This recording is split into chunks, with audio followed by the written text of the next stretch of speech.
ಬೆಂಗಳೂರಿನ ಮತ್ತಷ್ಟು ಸುದ್ದಿಗಳನ್ನ ಕ್ವಿಕ್ ಆಗಿ ನೋಡೋಣ ರೌಂಡ್ ಅಪ್ನಲ್ಲಿ.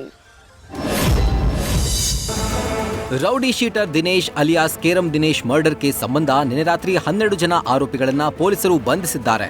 ಬಂಧನವಾಗಿರೋ ಆರೋಪಿಗಳಲ್ಲಿ ಇಬ್ಬರು ರೌಡಿ ಶೀಟರ್ಸ್ ಅನ್ನೋದು ತಿಳಿದು ಬಂದಿದೆ. ಆರೋಪಿಗಳ ವಿರುದ್ಧ ಈಗಾಗಲೇ ಕೊತ್ತನೂರು, ಬಾಣಸವಾಡಿ, ರಾಮಮೂರ್ತಿ ನಗರ ಠಾಣೆಯಲ್ಲಿ ಕೇಸ್ಗಳಿವೆ ಎನ್ನಲಾಗ್ತಿದೆ. ಸದ್ಯ ಬಾಣಸವಾಡಿ ಪೊಲೀಸರು ತನಿಖೆಯನ್ನ ಮುಂದುವರೆಸಿದ್ದಾರೆ.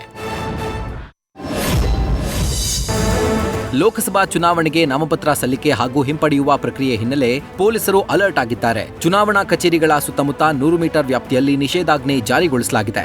5ಕ್ಕಿಂತ ಹೆಚ್ಚು ಜನ ಗುಂಪು ಸೇರಬಾರದು, ಮೆರವಣಿಗೆ, ಸಭೆ ಹಾಗೂ ಧ್ವನಿವರ್ಧಕಗಳನ್ನ ಬಳಸುವಂತಿಲ್ಲ. ಶಸ್ತ್ರಾಸ್ತ್ರ, ದೊಣ್ಣೆ, ಕತ್ತಿಗಳು, ಈಟಿಗಳು, ಗದೆ, ಕಲ್ಲು, ಇಟ್ಟಿಗೆ, ಚಾಕು, ಮಾರಕಾಸ್ತ್ರಗಳನ್ನ ಒಯ್ಯುವಂತಿಲ್ಲ ಅಂತ ಬೆಂಗಳೂರು ನಗರ ಪೊಲೀಸ್ ಆಯುಕ್ತ ಬಿ ದಯಾನಂದ್ ಆದೇಶ ಹೊರಡಿಸಿದ್ದಾರೆ.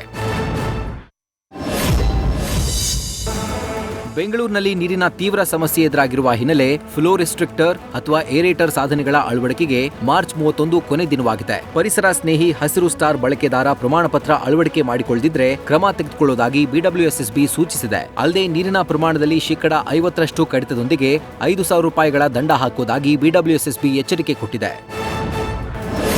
ರಾಮೇಶ್ವರಂ ಕೆಫೆಯಲ್ಲಿ ಬಾಂಬ್ ಬ್ಲಾಸ್ಟ್ ಕೇಸ್ಗೆ ಸಂಬಂಧಪಟ್ಟಂತೆ ಬಾಂಬರ್ಗೆ ಸಹಾಯ ಮಾಡಿದ್ದ ಆರೋಪಿಯನ್ನ ಬಂಧನ ಮಾಡಲಾಗಿದೆ. ಕರ್ನಾಟಕ, ತಮಿಳುನಾಡು, ಉತ್ತರ ಪ್ರದೇಶದ 18 ಕಡೆ ದಾಳಿ ನಡೆಸಿದ್ದ ಎನ್ಐಎ ಟೀಮ್ ಮುಜಾಮಿಲ್ ಶರೀಫ್ ಎಂಬಾತನನ್ನ ಬಂಧಿಸಿದೆ. ಅದಲ್ಲದೆ ನಿನ್ನೆ ಕೂಡ ಇನ್ನಿಬ್ಬರನ್ನ ಪೊಲೀಸರು ವಶಕ್ಕೆ ಪಡೆದುಕೊಂಡಿದ್ರು. ಮೊಬೈಲ್ ಕರೆಗಳು, ವಾಟ್ಸ್ಆಪ್ ಚಾಟಿಂಗ್ ಸೇರಿದಂತೆ ಹಲವು ವಿಚಾರಗಳ ಬಗ್ಗೆ ಪರಿಶೀಲನೆ ನಡೆಸಿ ಬಾಂಬ್ ಬ್ಲಾಸ್ಟ್ ಮಾಡಿದ ಆರೋಪಿಗಳ ಪತ್ತೆಗೆ ಎನ್ಐಎ ಫುಲ್ ತಲಾಶ್ ಮಾಡಿಸಿದೆ.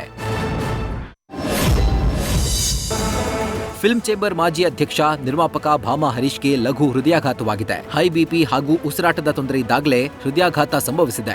ಇನ್ನು ಭಾಮಾ ಹರೀಶ್ ಅವರಿಗೆ ಜಯದೇವ ಆಸ್ಪತ್ರೆಯ ಐಸಿಯುನಲ್ಲಿ ಚಿಕಿತ್ಸೆ ನೀಡಲಾಗ್ತಿದೆ. ಸದ್ಯ ವೈದ್ಯರ ರಿಪೋರ್ಟ್ಗಾಗಿ ಭಾಮಾ ಫ್ಯಾಮಿಲಿ ಕಾಯ್ತಿದ್ದಾರೆ.